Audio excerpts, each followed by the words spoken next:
मेरी बात को समझना। हम मराठा पढ़ रहे, मराठों के उदय में आज हम थोड़ा सा एक डिस्कशन कर लेते हैं।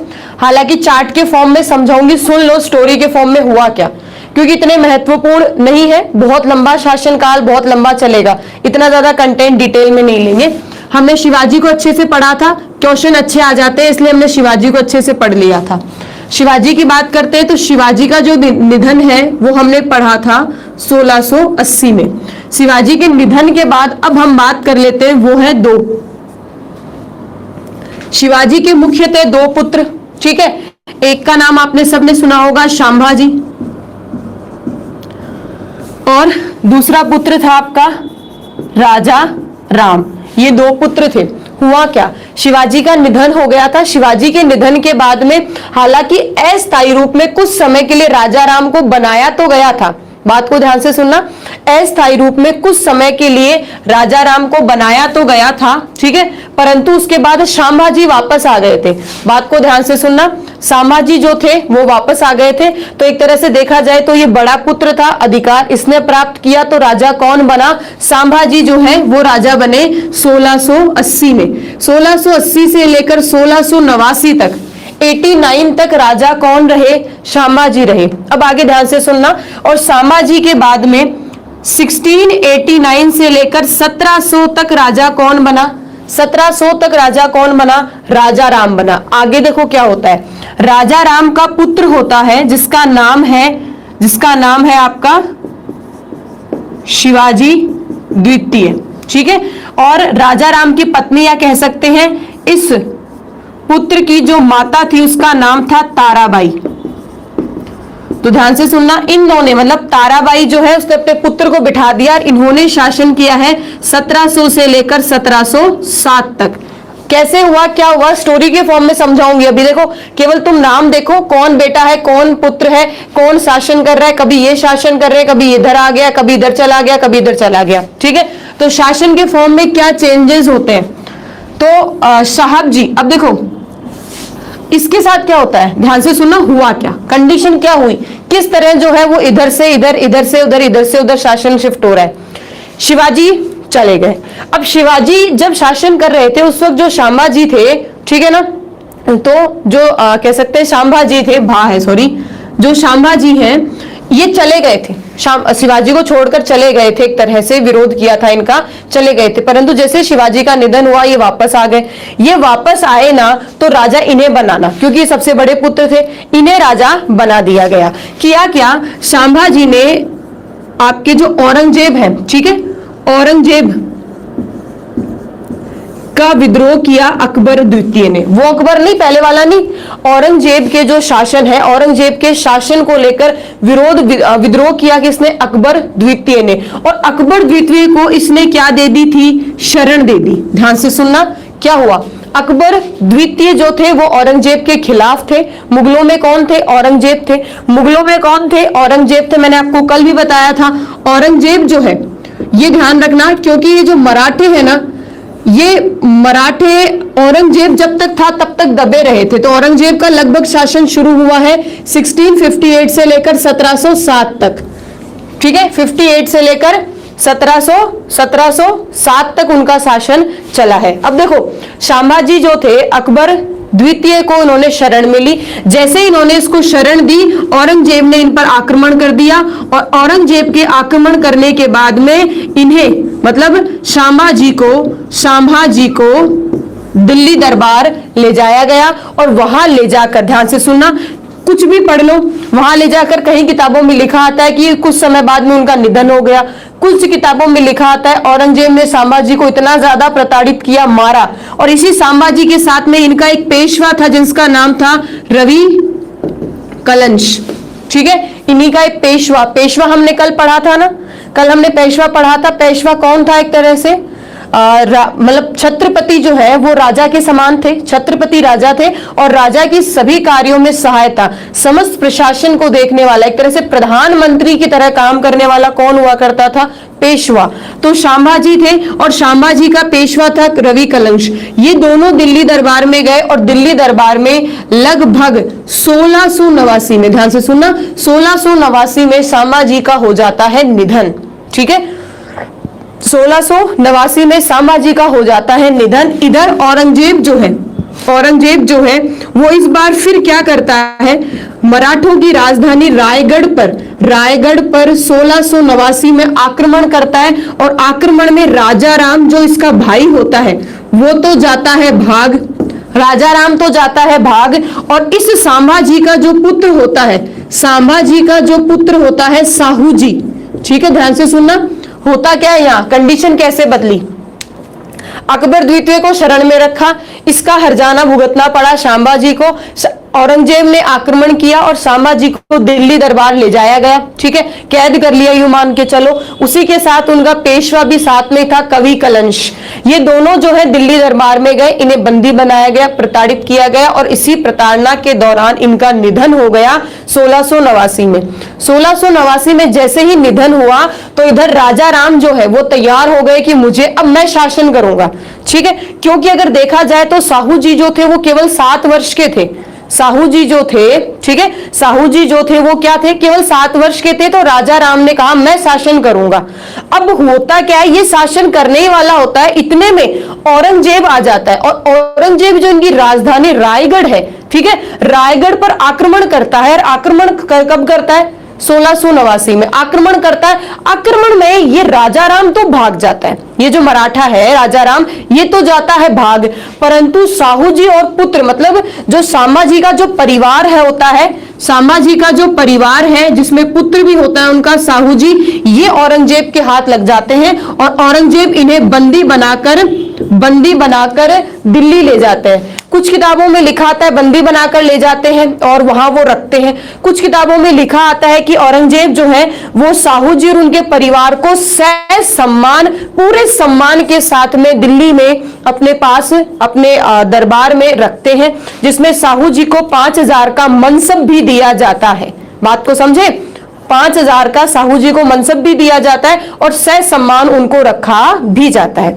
अब होता है क्या, ध्यान से सुनना। साहू जी और उनका परिवार चला गया दिल्ली में। अब मराठा का राजा कौन बचा, जो मराठा है उनके राजा कौन बचा, राजा राम बचा। कौन बचा, राजा राम भाग जाता है। अब ध्यान से सुनना, राजा राम जो है, इधर ध्यान रखना बात को, राजा राम जो है वो शासन कैसे करता है। राजा राम पहले तो भागकर, अगर हम बात करते हैं तो राजा राम भागता है, ठीक है, और राजा राम भागकर लगभग 1689 में भागकर वो अपने सारा काम जो है वो जिंजिर, ठीक है ना, जिंजिर मैंने कल पढ़ाया था, तो जिंजिर जो किला है इससे, किले से सारा कार्य करते हैं, सारा प्रशासन संभालते हैं। आप यूं मान के चलो राजा राम तो बाहर ही नहीं निकलते थे, ठीक है ना, राजा राम के लिए तो राजा राम तो खुद बाहर ही नहीं निकलते थे।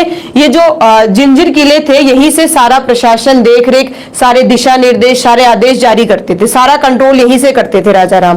फिर यह क्या हुआ है, कुछ समय बाद में 1698 में ये जाते हैं सतारा, ठीक है, और सतारा में जाकर ये प्रशासन संभालते हैं। और कुछ समय बाद सतारा में देखो होता क्या है, साहू जी तो पैक हो गए ना औरंगजेब के पास में, तो कुछ कर ही नहीं सकता, ये परिवार तो रुक गया, यहीं का यहीं रुक गया। अब ये शासन कर रहा है मराठों में, पहले शासन इसने किया संभाजी ने, और औरंगजेब के पास पुत्र चला गया तो ये परिवार तो यहीं रुक गया। ये परिवार अब शासन कर रहा है, ये परिवार शासन कर रहा है 98 में सतारा में। सतारा से इन्होंने प्रशासन शुरू किया और लगभग 1700 में इनका हो गया निधन। अब 1700 में जैसे ही राजा राम का निधन होता है तो राजा राम की जो पत्नी है, ठीक है, पत्नी है ताराबाई, ये ताराबाई जो है वो अपने पुत्र को बिठा देती है पद पर, और पुत्र का नाम क्या होता है, शिवाजी द्वितीय। पुत्र का नाम क्या होता है, शिवाजी द्वितीय। ताराबाई तो किसकी, ताराबाई तो राजा राम की पत्नी और शिवाजी की माता, ठीक है। ताराबाई जो है वो सारा शासन संभालती है और अपने पुत्र को गद्दी पर बिठा देती है। भाई पुत्र छोटा होता है, पुत्र छोटा होता है तो ये मान के चलो जितने भी शासन है, दिशा निर्देश है, इसको समझ नहीं होती है, इसको इतनी समझ नहीं होती है, तो सारा यूं मान के चलो जैसे संरक्षक होता है ना, तो संरक्षक के रूप में कौन होती है, स्वयं ताराबाई होती है। तो ध्यान से सुनना, ताराबाई जो है, ताराबाई अपने पुत्र के साथ में शासन करना शुरू कर देती है 1700 में। अब 1700 में शासन संभाल रहे हैं, कार्य कर रहे हैं। 1707 तक ही शासन क्यों किया, होता क्या है, ऐसा क्या होता है कि 1707 तक ही शिवाजी द्वितीय रहते हैं, उसके आगे शिवाजी द्वितीय जो है वो शासन नहीं करते। तो ध्यान से सुनना, आगे होता क्या है। 1707 से तुम्हें एक घटना याद आ गई। 1707 में क्या हुआ है, 1707 में क्या हुआ है, 1707 के अंदर, ठीक है, 1707 के अंदर हो जाता है औरंगजेब का निधन। और औरंगजेब का जैसे ही निधन होता है, साहू जी और साहू जी का परिवार हो जाता है आजाद। ठीक है, साहू जी और साहू जी का परिवार हो जाता है पूरी तरह से आजाद। अब ये आजाद हो गया तो साहू जी आएंगे, भाई साहू जी जो है, ठीक है, साहू जी जो है वो आजाद हो जाते हैं, उन्हें रिहा कर दिया जाता है। अब साहू जी जो है आजाद हो गए, उन्हें रिहा कर दिया गया, तो वो आते हैं अपने घर। ठीक है, साहू जी जो है वो अपने घर आते हैं और घर आकर कहते हैं लाओ जी मेरी गद्दी मुझे दे दो। साहू जी क्या कहते हैं, लाओ जी मुझे मेरी गद्दी वापस लौटा दो, इतने दिन आपने संभाल रखी थी, अब गद्दी मेरी है, मैं लूंगा। तो इधर ताराबाई जो है, ठीक है, ताराबाई जो है वो कहती है नहीं जी भाई मेरे पति ने पहले इसे संभाला है, ठीक है, तुम तो चले गए थे, तुम तो मुगलों के हो, अब मुगलों के पास जाओ, ठीक है, हम तुम्हें स्वीकार नहीं करते हैं, ये तो गद्दी हमारी है और हम ही रखेंगे। अब होता यहाँ क्या है, ताराबाई मतलब ताराबाई कह लो या पुत्र शिवाजी द्वितीय कह लो आप, क्योंकि हमेशा ये मान के चलो जो गद्दी पर बैठा होता है उसी का नाम आता है। ठीक है, तो पुत्र शिवाजी द्वितीय या ताराबाई, इनका युद्ध होता है, ध्यान से सुनना, वर्सेस युद्ध होता है साहू जी से। और साहू जी के साथ जो युद्ध होता है 1707 में, उस युद्ध को क्या कहा जाता है, खेड़ा का युद्ध। खेड़ा का युद्ध, ठीक है, खेड़ा का युद्ध होता है 1707 में। और खेड़ा के युद्ध में कौन जीत जाता है, साहू जी जो है वो जीत जाते हैं। तो अब अगला जो मराठा राजा बनता है या छत्रपति जो बनता है वो कौन बनता है, साहू जी बनता है। बात यहां तक क्लियर हो गई। ठीक है, खेड़ा का युद्ध होता है 1707 में और साहू जी जो है वो जीत जाते हैं। साहू जी जो है वो क्या हो जाते हैं, जीत जाते हैं। अच्छा, इसमें एक और बात विशेष रूप में तुम्हें क्या ध्यान रखनी है, साहू जी के युद्ध जीतने के पीछे जो सबसे बड़ा कारण होता है वो कारण होता है बालाजी विश्वनाथ। साहू जी के पास एक पेशवा होता है जिसका नाम होता है बालाजी विश्वनाथ। ठीक है, ये बालाजी विश्वनाथ इसी व्यक्ति को, ठीक है, इसी पेशवे को दूसरा मराठों का संस्थापक कहा जाता है। पहला संस्थापक शिवाजी होता है और दूसरा संस्थापक कौन होता है, दूसरा संस्थापक कौन है, यही है बालाजी विश्वनाथ। बात समझ गए, हुआ क्या, ठीक है ना। ताराबाई शिवाजी द्वितीय के बीच में साहू जी और इन सब के बीच में युद्ध होता है, खेड़ा का युद्ध। ठीक है, खेड़ा का युद्ध, सोचो मराठे आपस में लड़ रहे हैं, अब मराठा मराठों से लड़ रहे हैं, ठीक है ना, मराठा मराठों से लड़ रहे हैं, खेड़ा का युद्ध हुआ।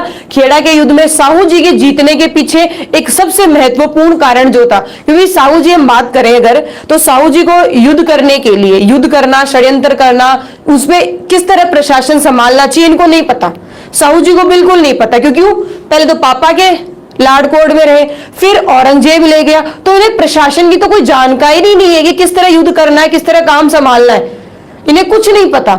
और साहू जी जैसे ही गद्दी संभालने आते हैं तब भी इन्हें नहीं पता युद्ध कैसे करना है, क्या करना है। वहां इनकी मदद करते हैं बालाजी विश्वनाथ, ठीक है, जो कौन होते हैं, पेशवा होते हैं, बालाजी विश्वनाथ। और यही इसी पेशवा से पेशवा जो है वो पद वंशानुगत हो जाता है।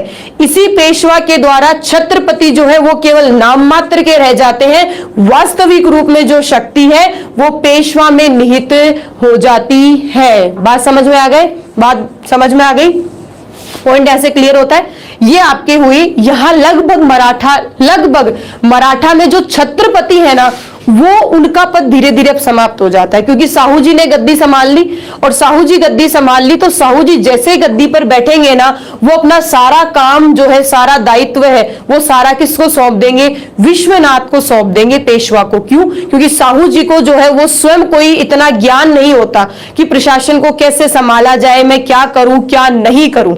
इसलिए ध्यान से सुनना, इसलिए ध्यान से सुनना, सारा जो प्रशासन है वो साहू जी किसको सौंप देते हैं, विश्वनाथ को सौंप देते हैं। बात यहां तक क्लियर हो गई, बात यहां समझ में आ गई। अगर मैं सिंपल सी बात कहूं कि साहू जी, ठीक है ना। साहू जी का शासन लगभग चला है 1707 से लेकर आपके 49 तक, 1707 से लेकर 49 तक साहू जी ने शासन किया, और 49 के बाद में लगभग मराठा छत्रपति जो है वो लगभग खत्म हो जाते हैं। क्यों? क्योंकि साहू जी का कोई पुत्र नहीं होता, ठीक है, साहू जी का कोई पुत्र नहीं होता तो लगभग ये खत्म हो जाते हैं। और साहू जी का जब निधन होता है, ठीक है, साहू जी का अगर हम बात करें तो जब निधन होता है तो उस निधन में, ठीक है, उस निधन के बाद में छत्रपति व्यवस्था खत्म और पेशवा ही शक्तिशाली रूप में उभर आते हैं। हालांकि पेशवा तो विश्वनाथ के साथ में उभरना शुरू कर देते हैं, फिर ये पेशवा धीरे धीरे क्या करेंगे, सारा राजपाट, सारी गद्दी को धीरे धीरे धीरे धीरे छीन लेंगे। छीनना एक तरह से क्या होता है, काम ही यही करता है, पेशवा ही सारा काम कर रहे थे, शक्तिशाली यही थे। क्योंकि ध्यान से सुनना, इन पेशवाओं के समय, अच्छा मैं अभी डायग्राम फॉर्म में बता देती हूं, ये यहां तक खत्म करें बात, ठीक है, यहां तक बात खत्म करें, ये चीज समझ में आ गई? मुझे हाँ ना में फटाफट रिप्लाई करो, हाँ ना में फटाफट रिप्लाई करो। ये कहानी सारी समझ में आ गई? मैंने बहुत सिंपल वे में इसको समझा दिया है। ये आते हैं, संभाजी आते हैं, इन्हें औरंगजेब ले जाता है, निधन हो जाता है, ये चले जाते हैं। औरंगजेब आक्रमण करता है, आक्रमण करके राजा राम तो बच जाता है, परंतु संभाजी का पुत्र हाथ लग जाता है, तो उसको ले जाते हैं दिल्ली, उसको साथ ले जाते हैं दिल्ली कि भाई दिल्ली चलो। साहू जी चला गया दिल्ली, अब शासन कौन करेगा? अब शासन राजा राम करेगा। राजा राम ने शासन किया, राजा राम के शासन करने के बाद शिवाजी द्वितीय उसके पुत्र को, ताराबाई उसकी पत्नी जो है, ठीक है, राजा राम की जो पत्नी है ताराबाई अपने संरक्षक के रूप, मतलब अपने बिहाफ पर सारा काम ये देखती है, गद्दी पर नाम मात्र का बेटे को बिठा देती है, क्योंकि बेटा बहुत ज्यादा छोटा होता है, ठीक है। शिवाजी को बिठा दिया तो देखा जाता है तो शिवाजी द्वितीय 1700 से लेकर 1707 तक रहे। क्यों रहे 1707 तक?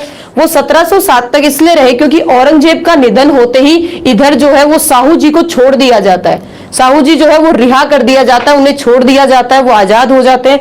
वो यहाँ आते हैं, अपनी गद्दी की लड़ाई करते हैं, और लड़ाई को कहा जाता है खेड़ा का युद्ध। और खेड़े के युद्ध में ताराबाई जो है वो हार जाती है। खेड़े के युद्ध में ताराबाई जो है, मतलब शिवाजी द्वितीय, वो युद्ध हार जाते हैं। युद्ध हारने के बाद में जीत कौन जाता है? साहू जी। और साहू जी का शासनकाल शुरू होता है 1707 से लेकर 49 तक, 1707 से लेकर कहां तक? 49 तक। और साहू जी के जीतने के पीछे सबसे बड़ा कारण होता है बालाजी विश्वनाथ। बात समझ गए? ठीक है, डन। अब बात कर लेते हैं थोड़ा सा, देखो मैंने अभी आपको क्या बताया, शिवाजी, ध्यान से सुनना, थोड़ा सा एक डायग्राम फॉर्म में समझाती हूं प्लीज, है ना। देखो होता क्या है, अगर हम बात करें तो मैंने आपको यह समझाया कि पेशवा जो है, ठीक है, पहले शिवाजी की बात ले लेते। तो शिवाजी के दौरान क्या हुआ, आपका ये एरिया है मराठों का। शिवाजी के दौरान अगर हम बात करें 1680 में शिवाजी मराठों का ये एरिया छोड़कर गए थे कि इन क्षेत्रों पर लगभग किसका अधिकार? मराठों का अधिकार। अब देखो धीरे धीरे मतलब जैसे ही आपके ये विश्वनाथ पेशवा बनता है, वैसे ही पेशवा का पद जैसे ही मजबूत होता है, भारत में मराठों की स्थिति में कैसे और क्या परिवर्तन आता है अगर हम बात करते हैं तो थोड़ा सा देखो। ये इतना तो जो क्षेत्र है वो पहले ही था, ठीक है।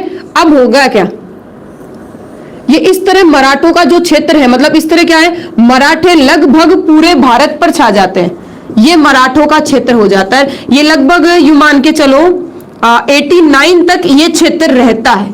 हालांकि इस क्षेत्र में थोड़ा थोड़ा बंटवारा हो जाता है। कब? 1761 में जब पानीपत का तीसरा युद्ध होता है ना, पानीपत का तीसरा युद्ध होता है ना, तब इधर भोसले, आपके होलकर, सिंधिया, ये सब क्या होते हैं, फिर भी थोड़े थोड़े अलग हो जाते हैं, एक विभाजन हो जाता है। तो 1761 जो है वहां से मराठों का जो है वो पतन धीरे धीरे शुरू होता है, परंतु फिर भी मराठे जो है वो वापस उठ जाते हैं।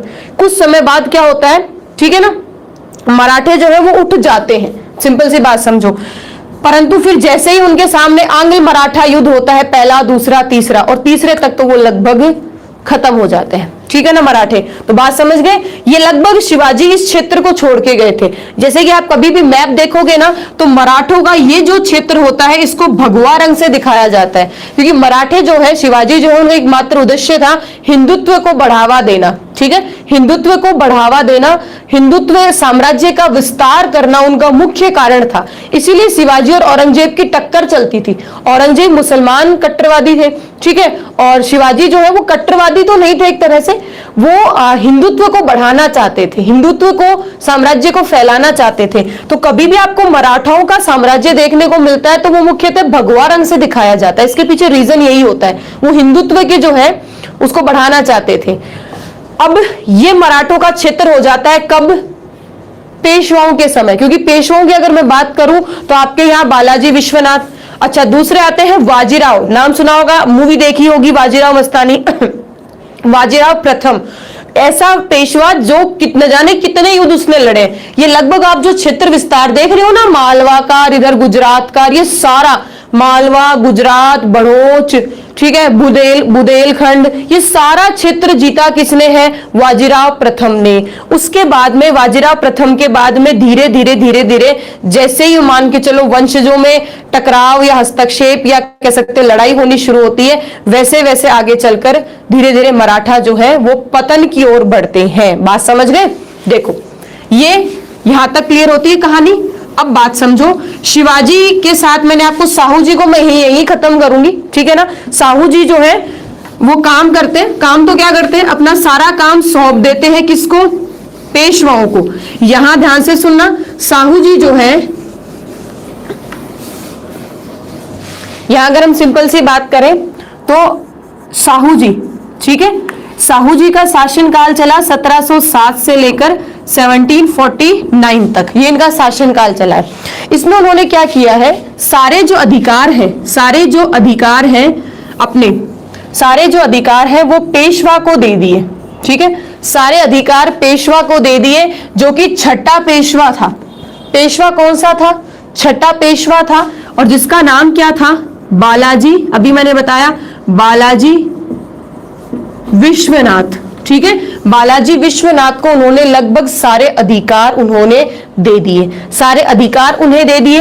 इसी के साथ में बात को ध्यान से सुनना, बालाजी विश्वनाथ ने क्या किया? साहू जी के साथ संधि करी, ठीक है, संधि करी और कहा कि पेशवा का जो पद है, पेशवा का जो पद है वो वंशानुगत होगा। पेशवा का पद क्या होगा? वंशानुगत होगा। मेरे बाद मेरा पुत्र ही इस गद्दी पर बैठेगा। ऐसा नहीं होगा कि साहू जी आप अपनी तरफ से कोई भी व्यक्ति बिठा दो। तो साहू जी ने कहा कि देखो भाई, मुझे तो काम आता नहीं है। साहू जी ने कहा भाई मुझे तो कोई काम आता नहीं है, पता नहीं मैं कैसे करूंगा, क्या करूंगा। और ध्यान से सुनने वाली बात है कि साहू जी के बाद में उनका कोई पुत्र था नहीं, तो जो साहू जी ने कहा वही आगे बढ़ता चला गया, जो साहू जी ने कहा वही आगे चला, क्योंकि साहू जी का पुत्र था नहीं तो साहू जी की बात को काटने वाला कोई था नहीं। तो साहू जी जो है, ये कहा जाता है कि एक तरह से अंतिम तो नहीं, इसके बाद एक और आते हैं, नो डाउट वो केवल नाम मात्र के ही होते हैं, राजा राम द्वितीय नाम मात्र का ही होता है। हालांकि धीरे धीरे साहू जी ने भी अपनी सारी जो शक्तियां हैं वो पेशवा में डाल दी। मतलब यूं कह सकते हैं सारी जो शक्ति है वो पेशवाओं में डाल दी। यूं मान के चलो जैसे कि भारत में राष्ट्रपति नाम मात्र का केवल दिखावटी होता है, सारा काम कौन करती है? कार्यपालिका करती है, प्रधानमंत्री करती है। जैसे ब्रिटेन में राजा केवल नाम मात्र का है, सारे काम संसद करती है ब्रिटेन के अंदर। वैसे ही आपके यहाँ मराठा हो गए थे। क्या? मराठा में जो छत्रपति है, साहू जी या कह सकते हैं जो भी छत्रपति आगे होगा वो केवल नाम मात्र का रहेगा, केवल नाम का रहेगा। सारी शक्ति, सारे कार्य, सारी गतिविधि, सब कुछ पेशवाओं के हाथ में आ जाएगी। पेशवा, छठा पेशवा था बालाजी विश्वनाथ। छठे पेशवे कौन थे? बालाजी विश्वनाथ। इन्होंने एक संधि कर ली थी साहू जी के साथ में कि भाई मेरे इस पेशवा पद के बाद, मतलब इस पेशवा पर मेरे बाद में मेरा बेटा ही बैठेगा। तो साहू जी ने कहा बिल्कुल, हमें कोई दिक्कत नहीं है। अब मैं आपको यहां शुरू करती हूं पेशवा। यहां हम किसको पढ़ेंगे? पेशवा को। हम यहां पढ़ेंगे पेशवा को, और पेशवाओं में जो सबसे शक्तिशाली व्यक्ति रहा वो यही था। हम इसी से शुरू करेंगे, हालांकि ये छठा था, ठीक है, नो डाउट ये कौन सा पेशवा था, छठे नंबर का था, तो यहीं से शुरू कर लेते हैं, आपको सीक्वेंस भी याद रह जाएगी एक तरह से। छठा पेशवा था, ठीक है, छठा पेशवा नाम बालाजी विश्वनाथ, ठीक है, छठा पेशवा था बालाजी विश्वनाथ। इसी व्यक्ति को, अब ध्यान से सुनना इसकी क्या खासियत है, इसी व्यक्ति को द्वितीय मराठा संस्थापक कहा जाता है, ठीक है, इस व्यक्ति को दूसरा मराठा संस्थापक कहा जाता है। छठा पेशवा ये था, ध्यान से सुना इसने क्या किया, इसने 1719 में एक व्यक्ति था जिसका नाम था सैयद हुसैन खां, एक व्यक्ति था जिसका नाम था सैयद हुसैन अली खां, ठीक है, इसकी मदद करी और दिल्ली में तख्ता पलट दिया। क्या किया, दिल्ली में तख्ता पलट दिया।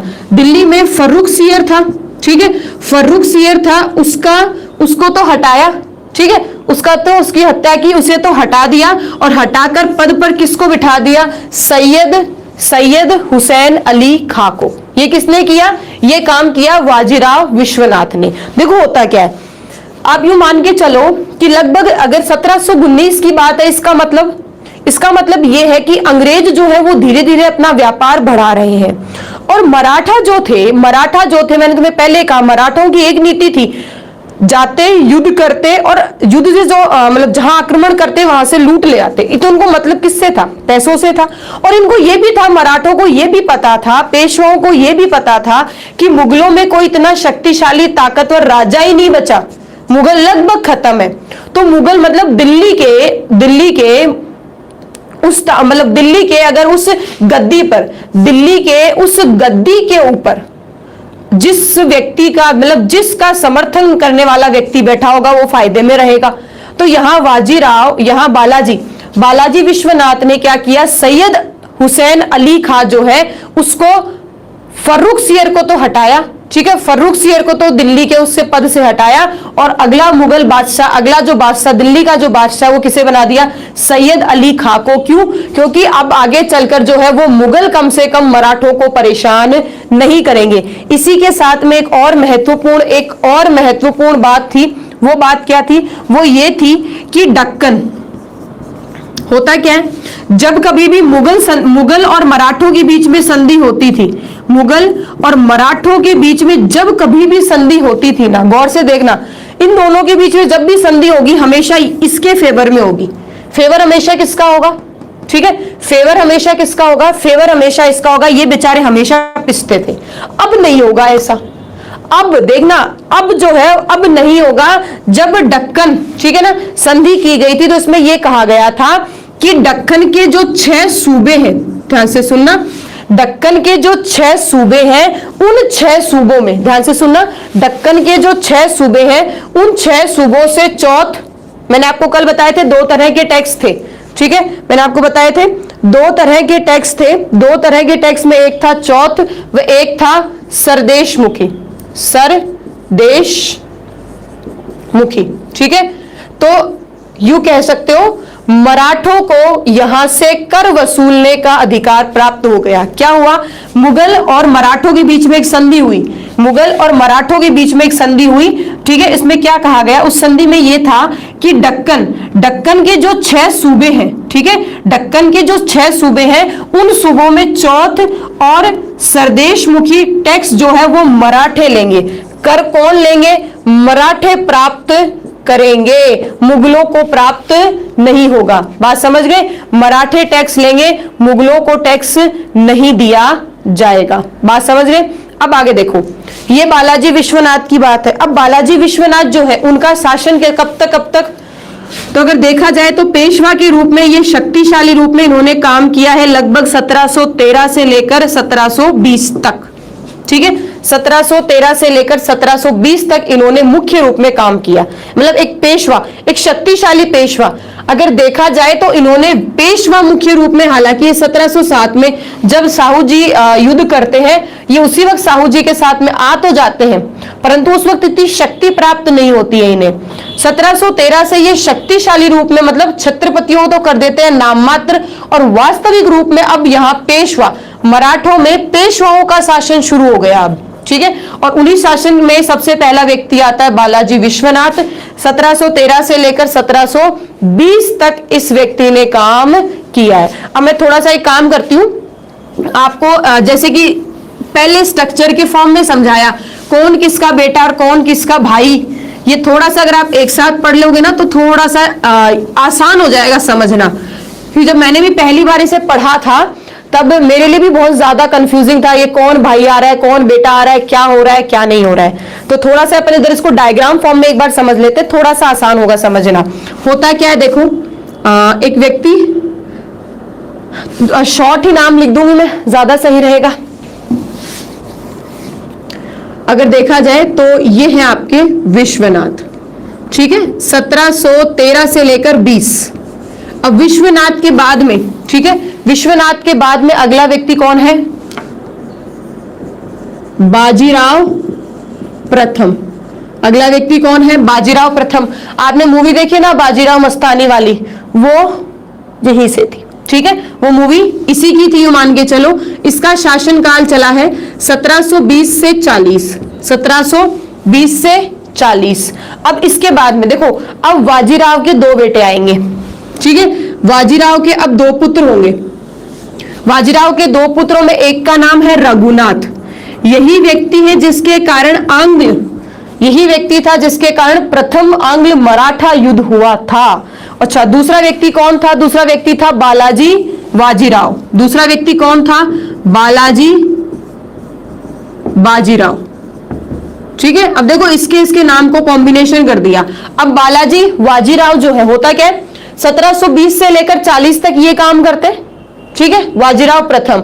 अब जैसे इसका निधन हो जाता है, तो योग्य ये है, ये योग्य नहीं है, ठीक है, ये योग्य नहीं है। योग्य कौन है? बालाजी बाजीराव जो है वो योग्य है। और बालाजी बाजीराव अगर हम बात करें तो इसका शासन शुरू होता है 1740 से लेकर 61 तक, 40 से लेकर 61 तक। अब होता क्या है, 61 में जैसे ही इसका निधन होता है, ध्यान से सुनना, 61 में जैसे ही इसका निधन होता है, निधन होने के बाद, अब एक बात गौर करना, 61 में पानीपत का युद्ध हुआ है ना, उस पानीपत के युद्ध में बाजीराव की निधन नहीं होता है, बालाजी बाजीराव का निधन पानीपत के युद्ध में नहीं होता है, ये तो गया ही नहीं होता है। इसका बेटा था विश्वास राव, उसका निधन होता है, विश्वास राव, इसका निधन हो जाता है पानीपत के युद्ध में। तब ये तो राजा बनेगा नहीं, ठीक है, अगला राजा बनता है माधव राव। अब राजा 61 में राजा कौन बना? माधव राव। और ध्यान से सुनना, 1761 से लेकर 72 तक, 72 तक राजा कौन बना? माधव राव। अब होगा क्या, माधव राव का ही छोटा भाई है, माधव राव का ही छोटा भाई है जिसका नाम क्या है? नारायण राव। जिसका नाम क्या है? नारायण राव। दिख रहा है या नहीं दिख रहा सबको, ये तो बता दो मुझे। मैंने थोड़ा कॉर्नर में ले लिया इसको, नो डाउट, बाकी ये इंपॉर्टेंट है, इसे समझ में तुम्हें काफी अच्छे से आ जाएगा, यूं मान के चलो। नारायण राव। अब नारायण राव जो है वो काम करता है 72 से लेकर 73 तक। क्यों? क्योंकि जैसे ही माधव राव का निधन हो जाता है तो ये अपना कार्यभार जो है अपने छोटे भाई को दे जाता है, तो छोटा भाई जो है वो उसका काम संभालता है। नारायण राव 72 से लेकर 73 तक काम संभालता है। क्यों? क्योंकि रघुनाथ जो है, ठीक है, रघुनाथ जो है वो इसका कर देता है निधन, ठीक है ना, रघुनाथ जो है वो इसका कर देता है निधन। अच्छा, दिख नहीं रहा क्या इतना ज्यादा? मैं एक काम करती हूं, बिल्कुल नहीं दिख रहा क्या? उधर से थोड़ा बहुत तो दिख ही रहा होगा। चलो, विश्वनाथ शासन कौन सा बताया? 1713 से 20, ठीक है। इसके बाद इसका बेटा आया जिसका नाम क्या है? बाजीराव प्रथम। इसका काम होता है, शासन काल होता है 20 से 40। बाजीराव के बाद इसके दो पुत्र आ जाते हैं, एक का नाम है रघुनाथ और एक का नाम होता है बालाजी बाजीराव, बालाजी बाजीराव। ठीक है, इसका शासनकाल लगभग चलता है 1740 से 61 तक। ठीक है, 1740 से 61 तक। अच्छा, इसके तीन पुत्र, एक पुत्र है विश्वास राव। ठीक है, विश्वास राव, और इसका हो जाता है पानीपत में युद्ध में निधन। अगला व्यक्ति होता है माधव राव। ठीक है, माधव राव, और माधव राव का शासनकाल चलता है 61 से लेकर 72 तक। ये 1700 लगाते रहना तुम, ठीक है ना, 1761 से लेकर 72 तक। ठीक है ना, ठीक है। अब आगे देखो। अच्छा, अगला अगर हम बात करें तो अगला व्यक्ति है नारायण राव, और नारायण राव का टाइम चलता है लगभग 72 से लेकर 73, क्योंकि रघुनाथ जो है वो चोरी छुपके षड्यंत्र के माध्यम से उसका कर देता है निधन करने के बाद अब रघुनाथ राय जो है वो लगभग 73 से लेकर 74 तक ये काम करता है। ठीक है, फिर होता है क्या है, नाना फर्नांडिस द्वारा क्या किया जाता है, इसका जो पुत्र होता है जिसका नाम है ना माधवराव नारायण राव आता है। इसका नाम क्या आता है, माधवराव नारायण राव नाम आता है। और लगभग हम बात करें तो 1774 से लेकर 95 तक। ठीक है, 1774 से लेकर 95 तक ये काम करता है। और इसके बाद क्या होता है, इसका बेटा नहीं होता। ठीक है, इसके पुत्र नहीं होता, तो इसके पुत्र न होने के कारण रघुनाथ राय का जो रघुनाथ का जो पुत्र होता है वाजीराव द्वितीय, पुत्र का नाम क्या है, वाजीराव द्वितीय। और लगभग 95 से लेकर 1818 तक, ठीक है, 1818 तक ये काम करता है। और 1818 के बाद में मराठाओं का लगभग खत्म हो जाता है, और मराठा खत्म होने के बाद में मराठा साम्राज्य के ऊपर भी अंग्रेजों का शासन हो जाता है। ठीक है ना, डन। ये एक स्ट्रक्चर इसलिए बता दिया क्योंकि अभी जो मैं इनके बारे में समझाने की कोशिश करूंगी वो तुम्हें आसानी से समझ में आएगा। ठीक है ना, तो हमने बात कर ली किसकी, बालाजी विश्वनाथ की। अब हम बात कर लेते हैं दूसरा व्यक्ति जो है वो बाजीराव। जैसे 1720 में विश्वनाथ का निधन होता है, ध्यान रखना छत्रपति साहू जी तो मौजूद है। ठीक है ना, साहू जी तो मौजूद है क्योंकि उनका तो लास्ट जो निधन होगा वो 49 में होगा। ठीक है ना, अब देखो सिंपल सी हम बात करते हैं, ये पेशवाओं का स्ट्रक्चर है। ये किसका है, ये पेशवाओं का वंशजों का स्ट्रक्चर है और कुछ नहीं है। हम मराठा पढ़ रहे हैं, मराठाओं में मैंने तुम्हें शिवाजी पढ़ा दिया, शिवाजी के बाद संभाजी आए, संभाजी के बाद राजा राम आए, राजा राम के बाद उनका पुत्र आया शिवाजी द्वितीय आया, शिवाजी द्वितीय के बाद में साहू जी आए, और साहू जी ने अपना सारा कार्य जो है वो किसको दे दिया, पेशवाओं को दे दिया। और पेशवाओं में सबसे पहला व्यक्ति जो उभर कर आया, जो महत्वपूर्ण था, जिसे दूसरा मराठा संस्थापक कहा जाता है, या कह सकते हो पेशवाओं का संस्थापक कह सकते हो, वो कौन है, विश्वनाथ है। ठीक है, और ये विश्वनाथ का आगे आगे स्ट्रक्चर है। अब ये ज्यादा हमने इसकी बात नहीं करी, मैंने इसलिए बना दिया, ठीक है ना, मैंने इसलिए बना दिया ताकि तुम्हें समझ में आए। अब होगा क्या, ठीक है ना, अब होगा क्या, विश्वनाथ तो चले गए, विश्वनाथ जाने के बाद में अगला जो दूसरा व्यक्ति आता है उसका नाम है वाजीराव। ये वही व्यक्ति वाजीराव प्रथम, ये वही है जिसे तुमने मूवी में देखा होगा, ये वही है जिसे तुमने मूवी में देखा होगा। जैसे कि तुम्हें मैंने अभी बताया, वाजीराव जो है ये युद्ध कौशल मतलब घुड़सवारी में सबसे योग्य थे, घुड़सवारी में तलवारबाजी में सबसे योग्य थे। इन्होंने अपनी माता और पिता जो है उनसे सीखा था मुख्यतः। दूसरी बात, इन्होंने अपने जीवन में कोई युद्ध नहीं हारा। ठीक है, अगर देखा जाए तो इन्होंने अपने जीवन में कोई भी युद्ध मुख्यतः नहीं हारा, और इन्होंने मराठों का साम्राज्य का विस्तार उत्तर में किया। ठीक है, मैंने तुम्हें अभी मैप में समझाया था, छोटे से मैप में, कि सिंपल सी अगर हम बात करें तो यहां मराठा थे। ठीक है, मराठाओं का क्षेत्र विस्तार उत्तर में किसने किया है, उत्तर में किसने किया, वाजीराव ने किया। अगर उत्तर की बात करें तो मालवा है, गुजरात है, ठीक है, आपका बुंदेलखंड है आपका, एक और क्षेत्र है हैदराबाद के आसपास निजामों का कुछ क्षेत्र विशेष था। ठीक है ना, और बुंदेलखंड है, और हैदराबाद के आसपास का क्षेत्र है, यूं मान के चलो, ठीक है। कुछ जो ये क्षेत्र है, मतलब इधर गुजरात आ गया, इधर आपका मालवा आ गया इधर, तो इस क्षेत्र पर, उत्तर पर इसने क्या किया, अपना अधिकार किया, ठीक है। उत्तर के क्षेत्र पर इसने क्या किया, अपना अधिकार किया।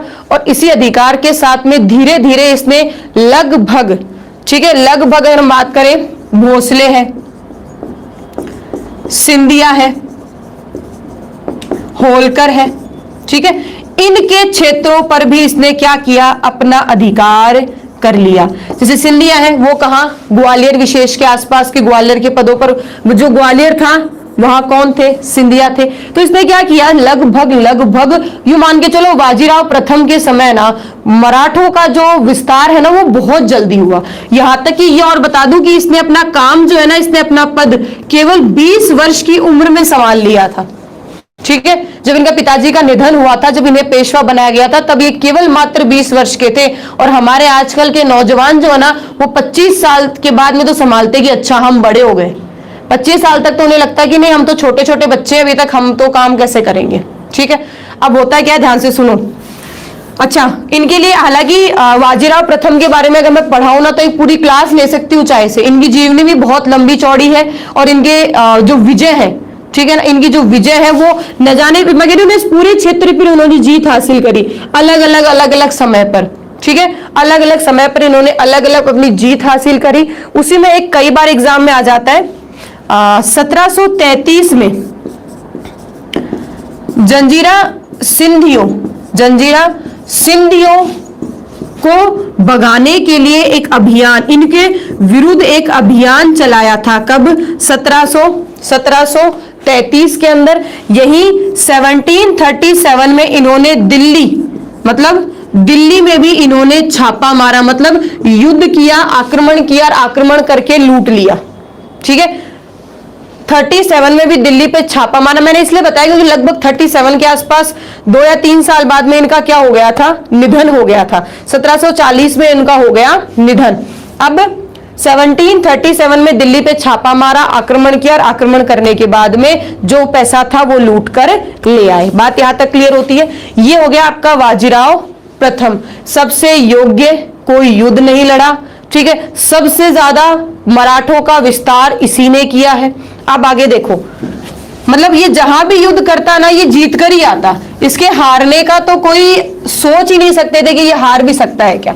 40 में इसका निधन हो गया, और निधन होने के बाद देखो, इसके निधन होने के बाद हालांकि बेटे तो दो हैं, परंतु इसको नहीं बिठाया जाता क्योंकि योग्य नहीं है। योग्य नहीं है तो अगला राजा कौन बनता है, बालाजी बाजीराव। अगला राजा बनता है बालाजी बाजीराव। अब बालाजी जो बाजीराव है वो राजा बने हैं 1740 से लेकर 61 तक। अगर इस व्यक्ति का एक दूसरा नाम भी आता है, अगर कभी एग्जाम में देखो, नाना साहेब, ठीक है, इस व्यक्ति का एक दूसरा नाम भी आता है जिसको किस नाम से पुकारा जाता है, नाना साहेब। और इसी नाना साहेब में आप एक चीज गौर करना, छोटी सी बात गौर करना, 40 मतलब 1749 में, ध्यान से सुनना, 1749 में छत्रपति साहू जी का हो जाता है निधन। और ये जो व्यक्ति है बालाजी बाजीराव जो है, इसे, ठीक है, इसे पेशवाओं का वास्तविक व व्यवहारिक शासक, मतलब ये मराठाओं का, पेशवाओं का क्या, मराठों का एक तरह से वास्तविक व व्यवहारिक शासक बन जाता है। मतलब क्षेत्रपतियों की जो सीक्वेंस होती है वो हो जाती है खत्म। अब बस जो भी करता धरता है, जो भी शासन है, जो भी काम करने वाला है, वो यही है। अब देखो हुआ क्या, इस व्यक्ति के जीवन की एक गलती थी। क्या गलती थी? इस व्यक्ति ने अपने साम्राज्य का विस्तार करने के लिए अधिकार आक्रमण किस पर किया? पंजाब पर किया। देखो होता ना कई बार जिंदगी में ऐसे कोई गलत कदम उठा लेते हैं जिससे हम पूरी जिंदगी या हमारे आगे आने वाले जो वंशज है वो इसको भुगतते हैं।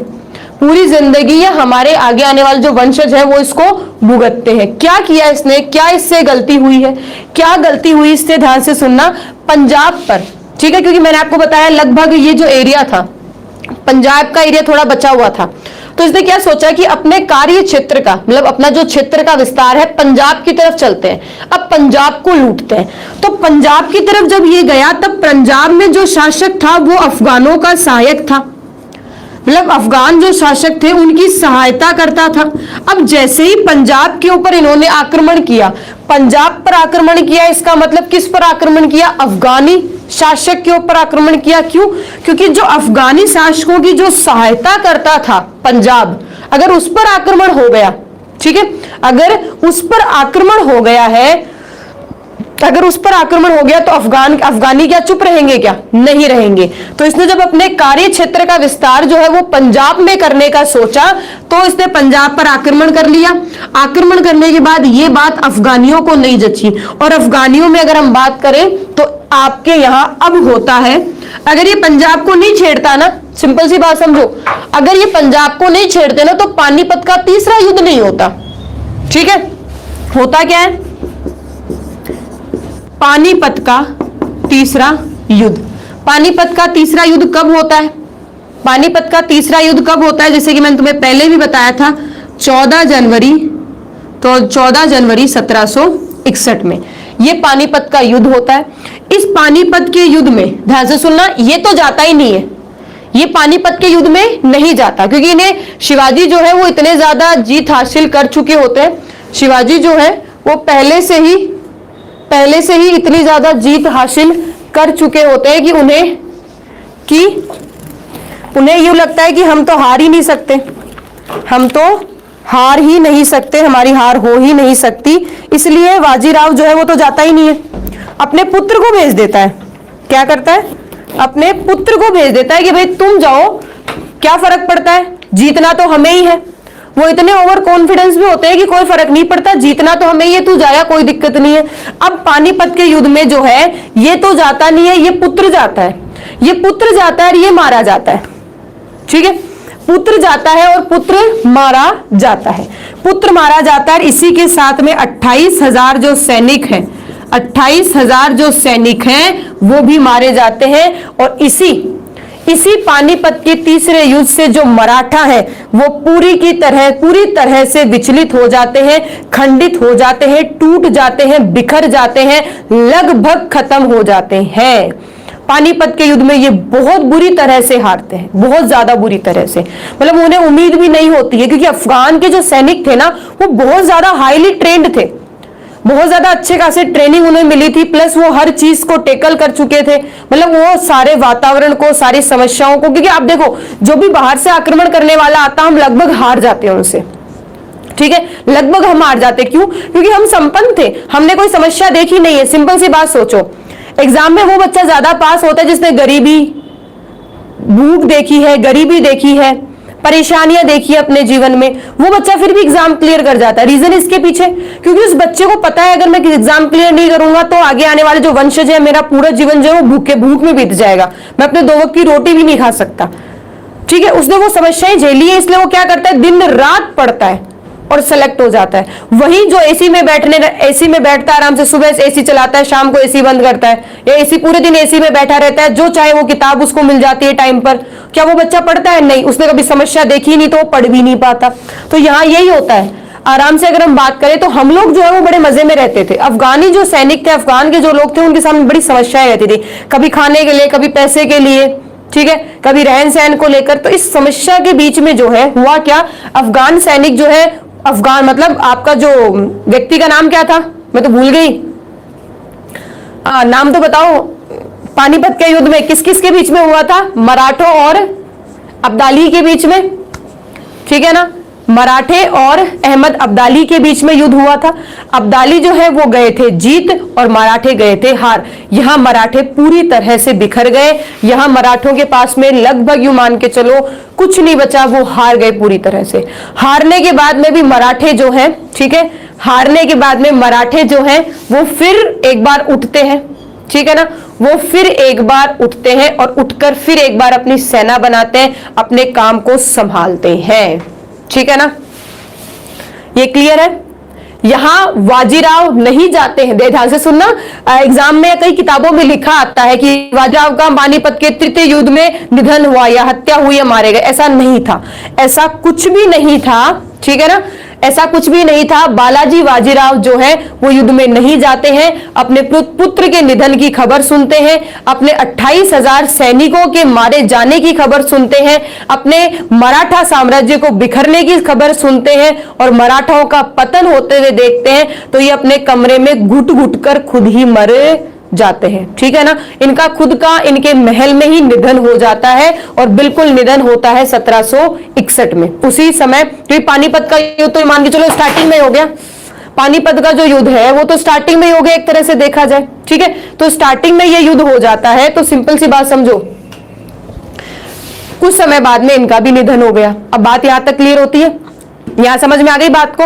तो ये इनका निधन हो गया। अब इनके निधन के बाद में रघुनाथ देख रहा है अब मैं राजा बनूं, रघुनाथ यहां इंतजार कर रहा है मैं राजा बनूं, पर ऐसा हुआ नहीं क्योंकि राजा वो बनेगा जो योग्य होगा और यहां योग्य कौन निकला, माधवराव। तो बाजीराव के बाद में राजा कौन, बाजीराव के बाद में कौन राजा बना, माधवराव। अब देखना होता क्या है, चीजों को समझना। अभी तक आंग्ल मराठा युद्ध जो है उसकी स्थिति पैदा नहीं हुई है, ठीक है ना। हाँ, अब ये भी बताओ कि हार की सूचना किसने दी, मतलब और कुछ नहीं, हार की सूचना देने के लिए क्या था। अब अगला बचता है माधवराव। अब कौन आया, माधवराव। और माधवराव लगभग 1761 से लेकर 72 तक काम संभालते हैं, काम करते हैं। हालांकि कोई विशेष इनके कार्यकाल में इन्होंने कुछ किया नहीं, बस इतनी सी बात है। माधवराव ने क्या किया था, शाह आलम को क्या किया था दिल्ली में, ठीक है, शाह आलम को दिल्ली में स्थापित करने के इनका बहुत बड़ा योगदान था। दिल्ली में शाह आलम को गद्दी पर बिठाने के लिए इन्होंने बहुत बड़ा योगदान दिया था। माधवराव ने भी नो डाउट मराठाओं की स्थिति को संभाला, क्योंकि पिताजी जो है बाजीराव, उन्होंने तो पानीपत के युद्ध में सब कुछ हार कर चले गए, सब कुछ एक तरह से हम कहें ना बर्बाद करके चले गए, कुछ नहीं बचा ऐसा नहीं कह सकते। हालांकि मराठाओं की शक्ति तो थी ना। फिर से आपके माधवराव ने सभी मराठाओं को इकट्ठा किया, जो क्षेत्र हार गए उन्हें फिर धीरे धीरे जीतने की कोशिश करी है। जीतने के साथ में ही उन्होंने मराठाओं को इकट्ठा किया है। मराठाओं को इकट्ठा करने के बाद में उन्होंने काम किया और काम करने के बाद 72 में हो गया इनका निधन। और इनके निधन के बाद में अब बनाया गया, अगला राजा बनाया गया नारायण राव को। माधवराव के बाद अगला राजा बना है नारायण राव, ठीक है ना। अगला राजा बनता है नारायण राव। और नारायण राव जो है, ठीक है, नारायण राव जो है वो काम संभालता है 72 से लेकर 73 तक। होता क्या है, ये गद्दी पर बैठता ही है क्योंकि रघुनाथ जो है वो बड़े इंतजार में है कि कब इनका काम खत्म हो और मैं राजा बनूं, ठीक है, ये इंतजार में है। माधवराव ये चला गया तो इसने अपने छोटे भाई को काम सौंप गया, अब छोटा भाई बन गया। अब रघुनाथ सोचा मेरा नंबर तो आएगा ही नहीं, क्यों, क्योंकि यहां नारायण राव का बेटा आ गया, तो भाई नारायण राव के बाद उसका बेटा बनेगा, मतलब मेरा वंश तो खत्म ही हो गया, ये तो किसी गद्दी पर बैठा ही नहीं। और होता क्या है, माधवराव जो है वो जब राजा बनता है तब रघुनाथ को जेल में डालना, बंदी बनाना, परेशान करना, ये सारे काम करता है, क्योंकि रघुनाथ जो है वो एक तरह से चाचा है और चाचा इसको काम करने देता नहीं है, परेशान करता है। तो जब नारायण राव राजा बनता है तो नारायण राव की हत्या कर देता है रघुनाथ। रघुनाथ क्या लगता है, इसका चाचा लगता है, चाचा कर देता है गद्दी के लिए इसकी हत्या और चाचा बैठ जाता है 1773 से 1774 में गद्दी पर। अब होता क्या है, 1774 में मतलब कुछ ही समय बैठा ही था, परंतु फिर राजा बना दिया जाता है किसको, माधवराव नारायण को। होता क्या, ध्यान से समझना, माधवराव नारायण को राजा बना दिया जाता है 1774 में। अब पहला आंग्ल मराठा युद्ध कैसे हुआ था उसकी पृष्ठभूमि अब तैयार हो रही है, ठीक है ना, उसकी पृष्ठभूमि अब तैयार हो रही है। पहला आंग्ल मराठा युद्ध जो है उसकी पृष्ठभूमि क्या थी, रघुनाथ जो थे वो राजा लगभग गद्दी पर बैठ गए थे, यही काम कर रहे थे, कुछ समय काम किया। और होता क्या है, आपका एक व्यक्ति का नाम आता है, नाना फडणवीस, ठीक है।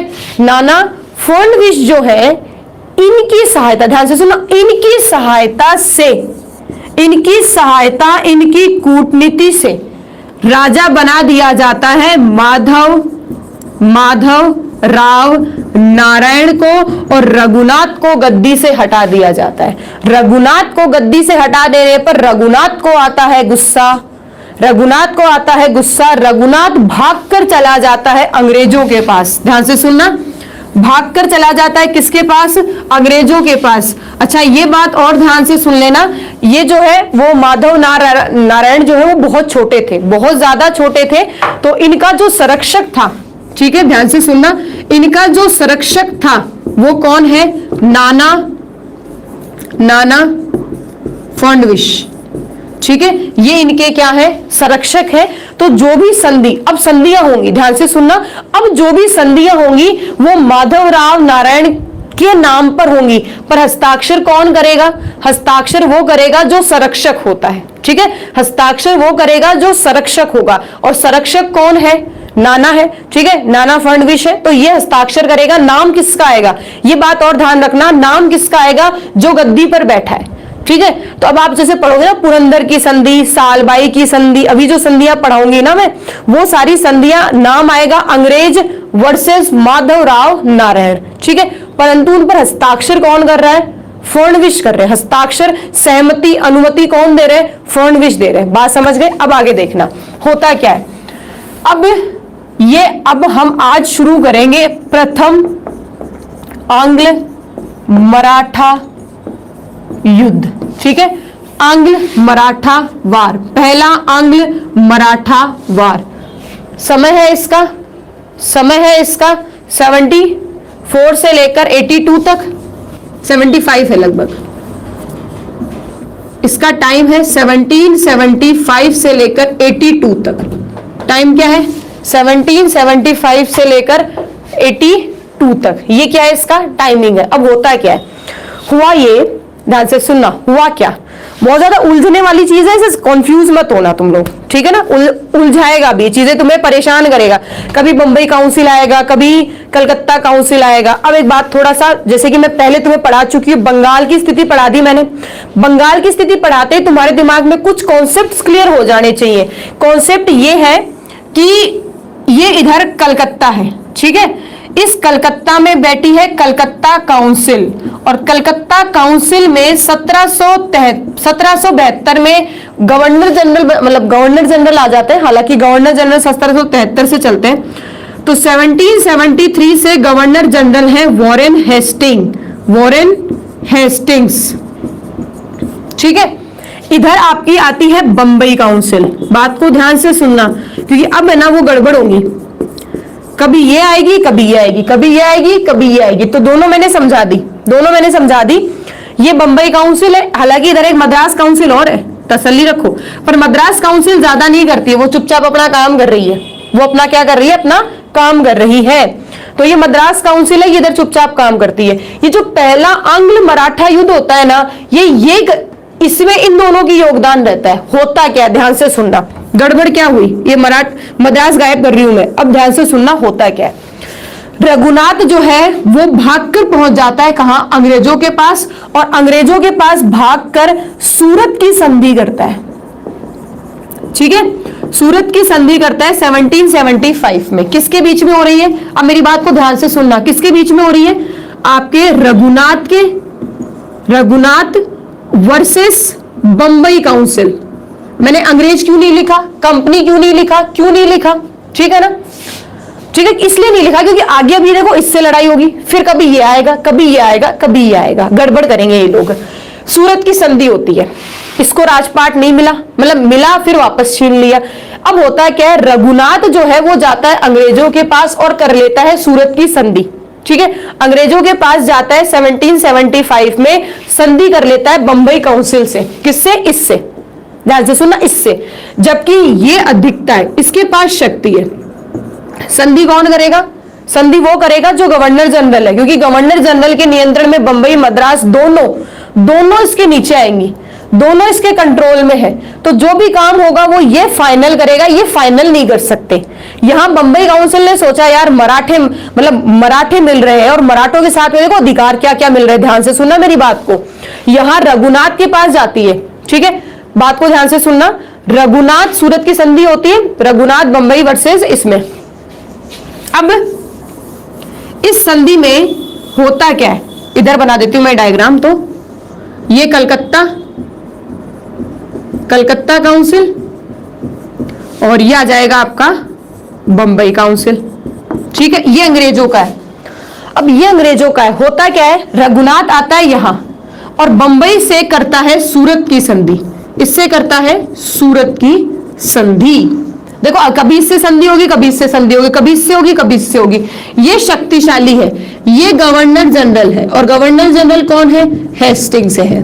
अब होगा क्या, सूरत की संधि हुई 1775 रघुनाथ वर्सेस बंबई काउंसिल में। रघुनाथ ने, भाई सिंपल सी बात है, बंबई रघुनाथ को यह कहा गया कि एक काम करो, हम तुम्हें लगभग 25,000 के आसपास, मान के चलो 2500 सैनिक थे, 25,000 नहीं 2500 सैनिक देंगे। रघुनाथ ने कहा मुझे मेरी गद्दी चाहिए, तो बंबई काउंसिल ने क्या कहा है कि एक काम करो, हम तुम्हें 2500 सैनिक देंगे, उस 2500 सैनिक का खर्चा होगा वो तुम उठाओ, सैनिक हम तुम्हें देंगे, अच्छे प्रशिक्षित ट्रेन है, ठीक है, और इनके साथ युद्ध करो, ठीक है, इनके साथ युद्ध करो और युद्ध करके अपनी गद्दी प्राप्त कर लो। तो रघुनाथ ने कहा बिल्कुल मुझे यही चाहिए था, सैनिक दे दो, मैं युद्ध करूंगा। तो बोले आगे तो सुनो, आगे तो सुनो। बोला आगे क्या, बोले हमारी कुछ शर्तें हैं। अब देखना, अब आएंगी अंग्रेजों के फायदे की शर्तें। अंग्रेजों ने या बंबई काउंसिल ने क्या शर्तें रखी। बंबई काउंसिल जो है उसने पहली शर्त ये रखी कि आपके एक तो साल सेट आता है, ठीक है, साल सेट जो बंबई के पास का एरिया है, साल सेट वह आप यूं कह सकते हो भड़ोच, ठीक है ना, साल सेट। और अगर बेसिन आ जाते हैं तो बेसिन क्षेत्र, भड़ोच नीचे आ जाएगा। बेसिन क्षेत्र जो है वो बंबई मतलब अंग्रेजों को मिल जाना चाहिए, बंबई काउंसिल को दे देना। देखो ध्यान से सुनना, मतलब सालसेट और बेसिन का जो मराठों का क्षेत्र है वो अंग्रेजों को देना है, बंबई काउंसिल को दे देना। तो रघुनाथ ने कहा ले लेना, कोई दिक्कत नहीं है।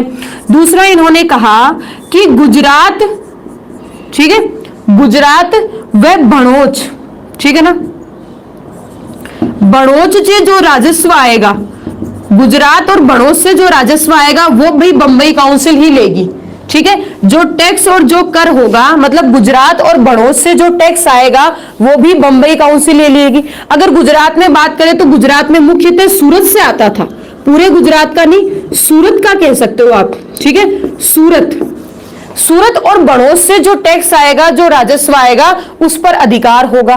तीसरी इन्होंने ये कही कि आप रघुनाथ जी जब आप मराठा राजा बन जाएंगे ना, तो मराठा कभी भी बंगाल और कर्नाटक पर आक्रमण नहीं करेंगे। रघुनाथ जी ने कहा बिल्कुल नहीं करेंगे हम, तो भाई आप हमारे साथ हो तो मैं राजा बनने के बाद में अंग्रेजों पर आक्रमण करूंगा क्या, नहीं, बिल्कुल नहीं होगा। मतलब रघुनाथ ने क्या किया, ये तीनों संधि मान ली। तीनों संधि किसके साथ हुई है, बंबई काउंसिल के साथ। बात को गौर से सुनना, क्योंकि नो डाउट जब मैंने इसको पहली बार पढ़ा था तब मैं भी कंफ्यूज हुई थी, हुआ कि किताबों में इतना स्पष्ट नहीं मिलता, कभी बंबई कभी कलकत्ता, कभी बंबई कभी कलकत्ता नाम आ जाता है। ये हो गई संधि किसके साथ, बंबई काउंसिल के साथ, कि भाई सालसेट बेसिन का क्षेत्र हमें दे देना, सूरत और बड़ौच से जो राजस्व टैक्स आएगा वो हम लेंगे, और मराठा जब आप राजा बनेंगे और आपके राजा बनने के बाद आपके वंशज बनेंगे तो कभी भी बंगाल और कर्नाटक पर आक्रमण आप नहीं करेंगे। तो बोले बिल्कुल ठीक है। अब होता क्या है, ध्यान से सुना, होता क्या है, ये संधि हुई और ये संधि होने के बाद ये बात पहुंच जाती है कलकत्ता काउंसिल के पास, और कलकत्ता काउंसिल इस संधि को मानने से इनकार कर देती है। कलकत्ता काउंसिल जो है वो इस संधि को मानने से इनकार कर देती है। वो कहती है किसी भगोड़े से हम संधि क्यों करें, हम तो राजा से संधि करेंगे। रघुनाथ अगर राजा बन जाता है तो हम राजा से, ठीक है ना, हम राजा से संधि करेंगे। रघुनाथ तो राजा भी नहीं, एक तरह से भगोड़ा है। ध्यान से सुनो, राजा रघुनाथ की तुम बात करते हो, यहां रघुनाथ के भाई के बाद उसके बेटे, उसके बाद उसके बेटे राजा बन गए, इसका तो अस्तित्व ही खत्म है, ये तो बन ही नहीं सकता। क्यों, क्योंकि तीसरी पीढ़ी राजा बन रही है, इसका नंबर कहां से आएगा। क्यों? क्योंकि ये अयोग्य था, इसलिए तो राजा नहीं बना। इसलिए हम, वॉरेन हेस्टी ने साफ मना कर दिया, हम रघुनाथ के साथ में कोई संधि नहीं करेंगे, रघुनाथ के साथ में कोई सपोर्ट में नहीं है, हम रघुनाथ का साथ नहीं देंगे। रघुनाथ भगोड़ा है, संधि करनी है तो मराठा के राजा से संधि करो। इस संधि का इन्होंने कर दिया मामला खत्म। अब ध्यान से सुनना, अंग्रेज जो है वो बंगाल को तो हड़प चुके हैं, गौर करना, बंगाल को तो हड़प चुके हैं। अब उनकी अगली नजर जो होती है वो मराठों पे पड़ती है। कैसे? बात को ध्यान से सुनना, वो मराठों से उलझना नहीं चाह रहे थे। मैंने आपको कल पहले की क्लास में समझाया, अंग्रेज जो है वो मराठों से उलझना नहीं चाह रहे थे, क्योंकि मराठा जो थे वो होशियार थे, ठीक है ना। मराठा जो थे वो क्या थे? होशियार थे। होशियार थे तो उन्हें पता, होशियार, ताकतवर, आक्रमणकारी, ठीक है। तो अंग्रेज थोड़ा सा मराठों को समझ भी रहे थे। और यहां देख, सोचो, जब घर के अंदर कलह होती है, एक बात कहते हैं, घर के अंदर जब कलह होती है ना तो पड़ोसी बड़े मजे लेते हैं, और उस कलह के अंदर जब दो बिल्ली लड़ती है तो बंदर मजे ले जाता है। यहां भी देखो, मैंने पहले भी समझाया, दो बिल्ली लड़ती है। हमारे यहाँ हम लोगों ने अंग्रेजों को स्थापित किया, क्यों? क्योंकि हमारे यहाँ हम आपस में लड़ते थे। अब यहाँ एक मराठा मराठों से लड़ रहा है, अपने भाइयों से लड़ रहा है, अपने परिवार से लड़ रहा है, ठीक है। तो यहाँ दो बिल्ली लड़ रही है, दो बिल्ली लड़ रही है और अंग्रेज मजे ले रहे हैं। अब अंग्रेजों को ये पता चल गया कि मराठों में फूट है, मराठे जो है वो विभाजित हो गए, मराठों में उतनी ताकत नहीं बची, मराठे शक्तिशाली नहीं है। यहां तक कि मराठा का जो राजा है वो भी बच्चा है, और जो संरक्षक है वो क्या कर लेगा, इतना कोई मजबूत भी नहीं है, वो इतना मजबूत भी नहीं है। तो उन्होंने क्या किया, अंग्रेजों ने कलकत्ता, मतलब वॉरेन हेस्टिंग से क्या किया, वॉरेन हेस्टिंग के साथ में पूना, ध्यान से सुनना, वॉरेन हेस्टिंग में पूना में अपनी सेना भेजी मराठों पर आक्रमण करने के लिए। किसने? कलकत्ता ने। कलकत्ता ने सूरत की संधि को तो कर दिया खत्म, कि हम नहीं मानते कोई सूरत की संधि हो चाहे से, हम किसी सूरत की संधि को नहीं मानते। इन्होंने क्या किया, पूना में अपनी सेना भेजी, और पूना में अपनी सेना भेजने के बाद में ध्यान से सुनना, हालांकि किताबों में या हर जगह आपको एक चीज लिखी मिलती है, ये जो पूना की संधि थी, ठीक है ना, पूना की संधि नहीं, पुरंदर की संधि थी। पूना में सेना भेजी, इस सेना में हालांकि जो है युद्ध हुआ है, युद्ध होने के बाद में मराठा जीते हैं, ठीक है ना, मराठा जीते हैं, फिर भी कलकत्ता काउंसिल ने, बात को ध्यान से सुनना, अब संधि कौन करेगा, पहली संधि कर ली इसने, ये कैंसिल हो गई। अब दूसरी संधि हो रही है किसके बीच में, कलकत्ता काउंसिल के बीच में, जिसको आप कहते हो पुरंदर की संधि, जिसे हम क्या कहेंगे, पुरंदर की संधि। क्योंकि अंग्रेज सेना भेजते हैं, मराठे युद्ध करते हैं, अंग्रेजी सेना कंपनी और मराठे जो है वो दोनों, ठीक है ना, दोनों युद्ध करते हैं। दोनों युद्ध में हालांकि जीतते मराठा है, फिर भी संधि होती है, ठीक है। जीतते कौन है, मराठा जीतते हैं, फिर भी संधि होती है, और उस संधि को आप क्या कहते हो, पुरंदर की संधि, ठीक है। फिर आप इसे क्या कहते हो, पुरंदर की संधि। तो दूसरी यहां संधि जो आती है वो आती है पुरंदर की संधि। अच्छा, पुरंदर की संधि लगभग अगर तारीख की बात करें तो 1 मार्च 1775, ठीक है। पुरंदर की संधि की अगर हम बात करें 76 है, सॉरी, हाँ 5 में तो वो शुरू हुआ ही है, 6 है, ठीक है। पुरंदर की संधि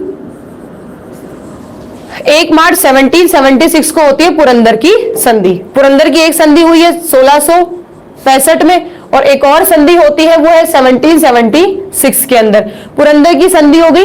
इस पुरंदर की संधि में सिंपल सी एक बात तो ये कही, पुरंदर की संधि में पहली बात तो ये कही कि रघुनाथ जो है, ठीक है, रघुनाथ जो है हम इसे राजा नहीं बनाएंगे, और रघुनाथ को अब अंग्रेजों का कोई संरक्षण प्राप्त नहीं होगा, ठीक है।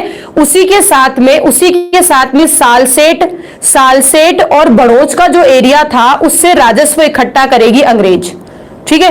होता क्या है, युद्ध होता है, हालांकि मराठा जीतते हैं, परंतु मराठे जो है वो अपनी स्थिति को मजबूत करने के लिए अंग्रेजों से संधि कर लेते हैं, अपनी स्थिति को मजबूत करने के लिए अंग्रेजों से संधि कर लेते हैं। बात को गौर से सुनना, अंग्रेजों से संधि कर लेते हैं। अंग्रेजों से सिंपल संधि होती है, कोई खास नहीं होता कि रघुनाथ का हम सपोर्ट नहीं करेंगे, रघुनाथ को हम कोई सहायता नहीं देंगे, रघुनाथ को राजा नहीं बनाएंगे, रघुनाथ के हम सपोर्ट में नहीं है, हमें काम करो, आप सालसेट और बड़ौच से राजस्व जो है वो अंग्रेज लेंगे, जो राजस्व आएगा वो किसको मिलेगा, अंग्रेजों को मिलेगा।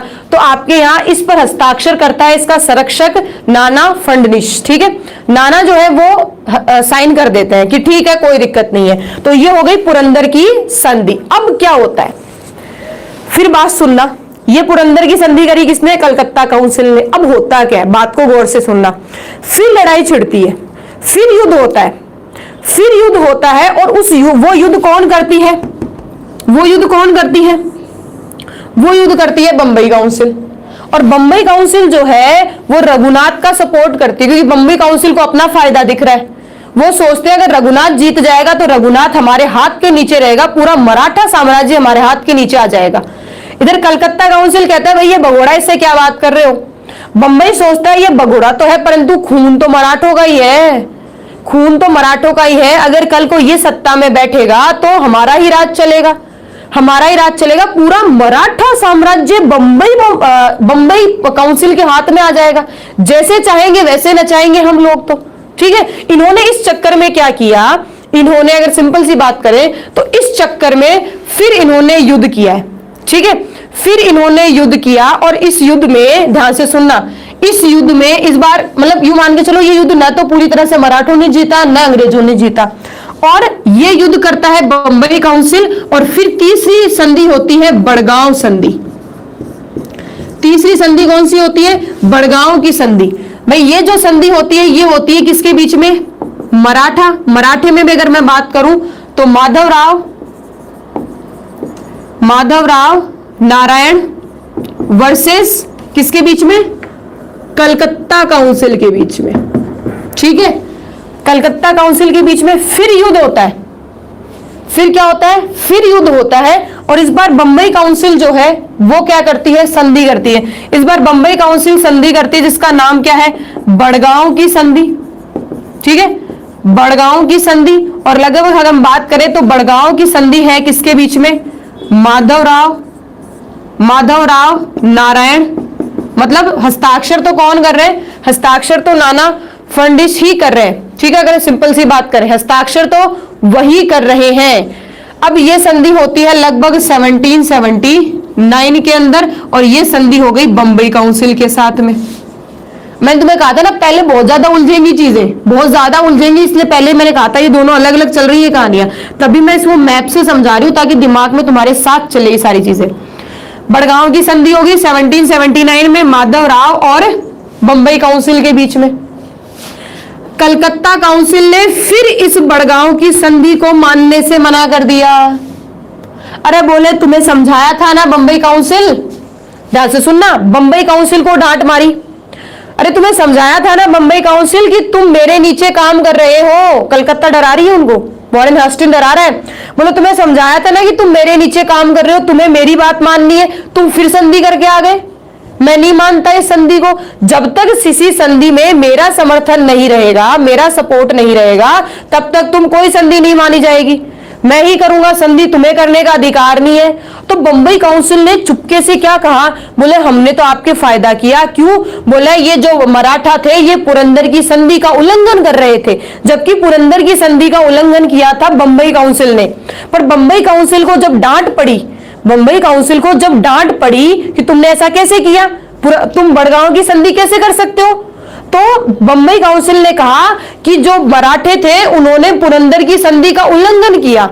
तो वॉरेन हेस्टिंग जो कलकत्ता में थे, कलकत्ता काउंसिल जो गवर्नर जनरल थे, उनको आया गुस्सा, और उन्होंने फिर सेना भेजी, उनको आया गुस्सा और फिर सेना भेजी। फिर आक्रमण होता है मराठा और अंग्रेजों कंपनी के बीच में। फिर सेना भेजी गई कलकत्ता की तरफ से मराठों के ऊपर आक्रमण करने के लिए। और इस बार भी अगर देखा जाए तो मराठा और कंपनी दोनों में युद्ध हुआ, विवाद हुई चीजें, ठीक है। और यहां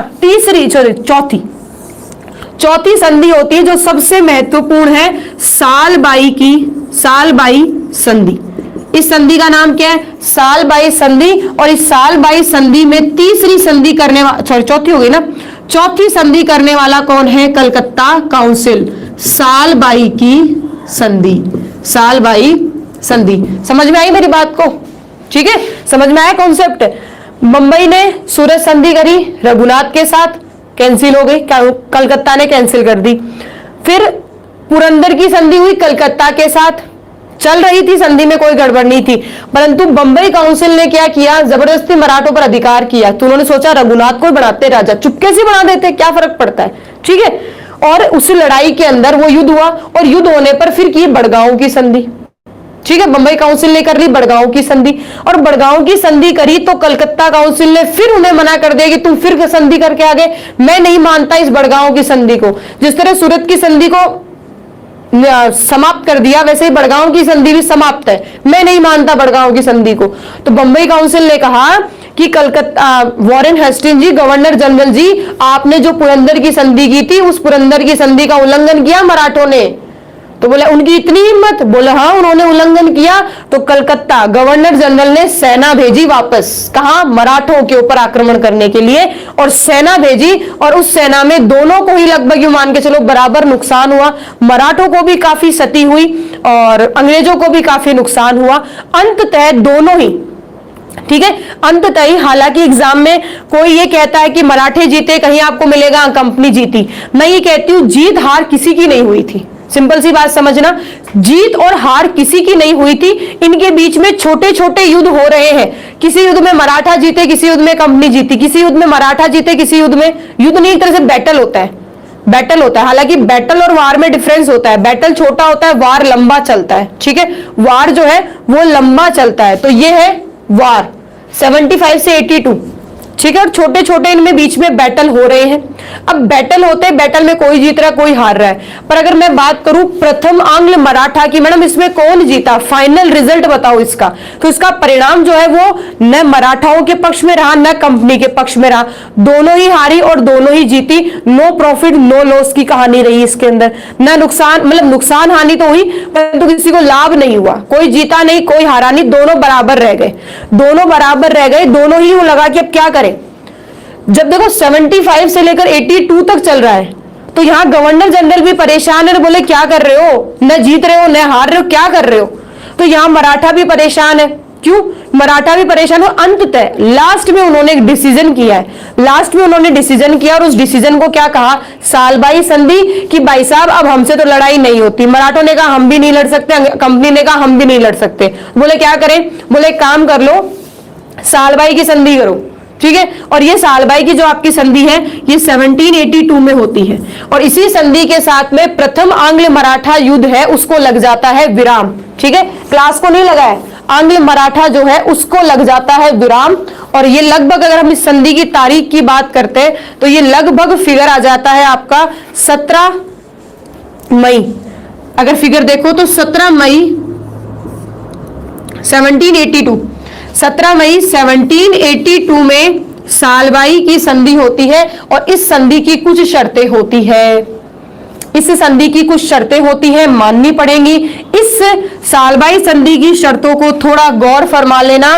सालबाई की संधि हो रही है किसके बीच में, माधवराव, जो लास्ट वाला ना, माधवराव नारायण वर्सेस कलकत्ता काउंसिल, किसके बीच में हो रही है, कलकत्ता काउंसिल। अब ध्यान रखना कलकत्ता काउंसिल के साथ में होती है सालबाई की संधि, और इस सालबाई की संधि में दो तीन चीजें आपको पता होनी चाहिए।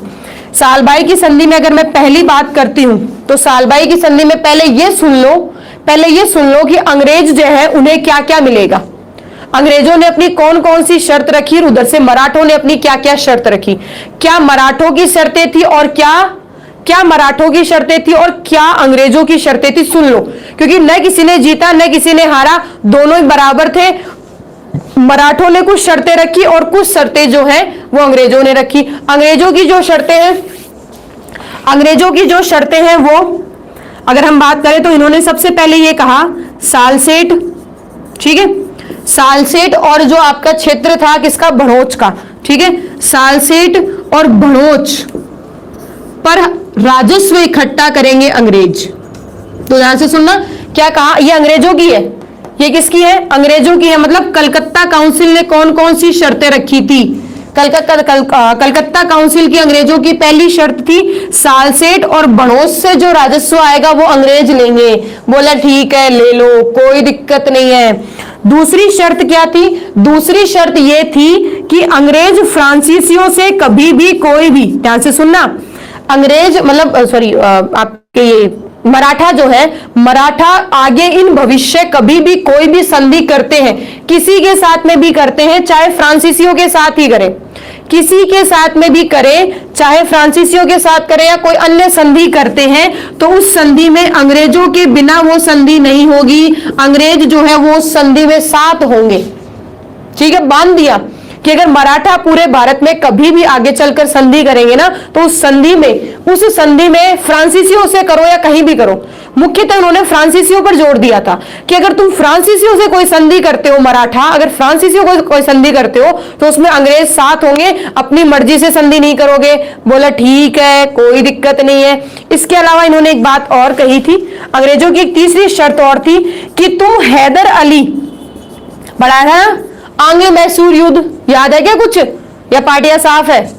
आंग्ल मैसूर युद्ध, ठीक है, आंग्ल मैसूर युद्ध, हैदर अली, ठीक है ना, याद आ गया ना, वहां से हैदर अली, मैसूर से हैदर अली जो थे, तो कहा हैदर अली की सहायता तुम नहीं करोगे, हैदर अली अगर कभी भी अंग्रेजों से लड़ता है तो तुम उसकी सहायता नहीं करोगे, ठीक है ना, हैदर अली की सहायता तुम नहीं करोगे, और कभी भी अंग्रेज अगर हैदर अली से लड़ते हैं, अंग्रेज अगर हैदर अली से लड़ते हैं तो तुम हमारी तरफ से हैदर अली से लड़ोगे।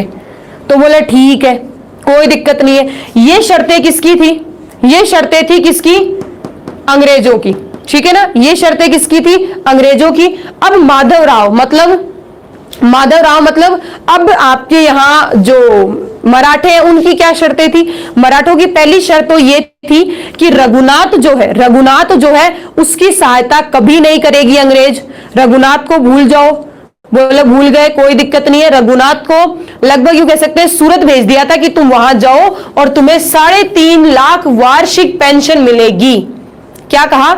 रघुनाथ को कहा तुम जाओ, अंग्रेजों ने कहा भाई तुम जाओ, और रघुनाथ जो है तुम्हें 3.5 लाख रुपए वार्षिक पेंशन मिलेगी, तुम चले जाओ। तो पहली बात, रघुनाथ का साथ कभी नहीं देगी अंग्रेज। बोले ठीक है। दूसरी बात, आप राजा, मराठों का राजा अंग्रेजों के द्वारा किसे माना जाएगा? माधवराव नारायण को माना जाएगा। मराठों का राजा किसे माना जाएगा? माधवराव नारायण को मराठाओं का राजा माना जाएगा। बोले ठीक है। तीसरी बात इन्होंने कही थी कि सिंधिया, ठीक है, सिंधिया है आपके ग्वालियर की तरफ, बात ध्यान से सुनना, ग्वालियर की तरफ। तो जब अंग्रेजों का ये युद्ध चला था ना आंग्ल मराठा, उसमें क्या हुआ था, जो सिंधियों का जो एरिया था ना काफी ज्यादा, ग्वालियर का, सिंधिया तो चलो वंश का नाम है, ग्वालियर का जो एरिया था ना, काफी एरिया अंग्रेजों ने अपने अधिकार में ले लिया था। ठीक है, तो जो सिंधिया का जो ग्वालियर का एरिया था वो अंग्रेजों के अधीन चला गया था, अंग्रेजों के पास चला गया था। बोले वो क्षेत्र हमारा वापस दे दो। बोले कोई दिक्कत नहीं है, ठीक है। अंग्रेजों से ग्वालियर के आसपास जो उन्होंने जीती थी जो जमीनें अंग्रेजों ने, वो वापस मराठों को दे दी। बोले कोई दिक्कत नहीं है। लगभग इस प्रथम आंग्ल मराठा युद्ध से अगर देखें तो 20 वर्षों तक शांति बनी रही थी। कितना? लगभग 20 वर्षों तक शांति बनी रही थी। और फिर अगला जो आंग्ल मराठा युद्ध होता है वो 1803 में लेकर 1803 से 1805 में होता है, ठीक है, जो कि नो डाउट आज तो नहीं हो पाएगा, ठीक है ना, आज तो नहीं हो पाएगा, परसों करेंगे हम लोग। कल जो है, कल आपके महिला बाल अपराध की क्लास रहेगी, कल नहीं होगा, कल हिस्ट्री नहीं, परसों पढ़ेंगे आंग्ल मराठा को, ठीक है ना। पॉइंट यहां से क्लियर होता है। सालबाई की संधि क्लियर हो गई। सालबाई की संधि में आपको क्या ध्यान रखना है? पहली चीज, अंग्रेजों ने कहा हमें सालसेट और भनोट से राजस्व जो टैक्स मिलेगा हमारा होगा। बोले ले लो। दूसरी इन्होंने शर्त रखी कि फ्रांसीसियों से कभी कोई संधि करेंगे मराठा तो उसमें हम अंग्रेजों को साथ लेंगे। बोले ठीक है। तीसरी शर्त क्या थी? तीसरी शर्त यह थी कि हैदर अली की सहायता नहीं करेगी, मराठे हैदर अली की सहायता नहीं करेंगे, और अगर कभी अंग्रेज हैदर अली से लड़ते हैं तो आप हमारे साथ होकर लड़ोगे। तो बोले ठीक है। अब आपके यहाँ ये बातें जो थी वो तो अंग्रेजों ने रखी थी। मराठों ने शर्त रखी कि रघुनाथ का कभी सहायता नहीं, अंग्रेज जो है वो सहायता नहीं करेंगे। तो अंग्रेजों ने रघुनाथ को 3.5 लाख की वार्षिक पेंशन देकर सूरत भेज दिया था। दूसरी शर्त थी कि जो राजा है, मराठों के जो राजा है वो अंग्रेज जो है वो किसे मानेंगे? माधवराव नारायण को मानेंगे। और तीसरी बात क्या कही थी कि जो ग्वालियर के आसपास का जो क्षेत्र जो अंग्रेजों ने जीता है वो वापस मराठों को लौटा दिया जाए। बोले ठीक है, ले लो, ठीक है। तो ये मराठों के पास, ये मराठों की शर्तें थी और कुछ अंग्रेजों की शर्तें थी। लास्ट आपकी सालबाई की संधि हुई 17 मई 17 मई 1782 को, और इस सालबाई की संधि के साथ में ही प्रथम आंग्ल मराठा युद्ध जो है वो शांत हो गया, उसको विराम लग गया। लगभग 20 साल तक ये लोग नहीं लड़े। अगर आप देखो हिस्ट्री उठाकर तो लगभग 20 साल तक इनके बीच में शांति रही है।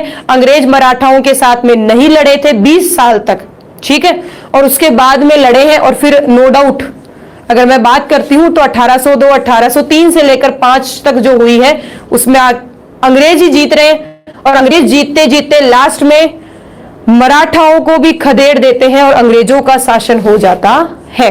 पॉइंट यहां से क्लियर हुआ? ये आपकी क्लास का आज का कंटेंट कंप्लीट होता है। हालांकि मैं मूड में थी कि मैं तीनों आंग्ल मराठा युद्ध करवा दूं, मेरी इच्छा थी कि मैं तीनों आंग्ल मराठा युद्ध करवा दूं, पर आज संभव नहीं हो पाया। कोशिश करती हूं तुम लोगों को ये डायग्राम फॉर्म में समझ में आया होगा।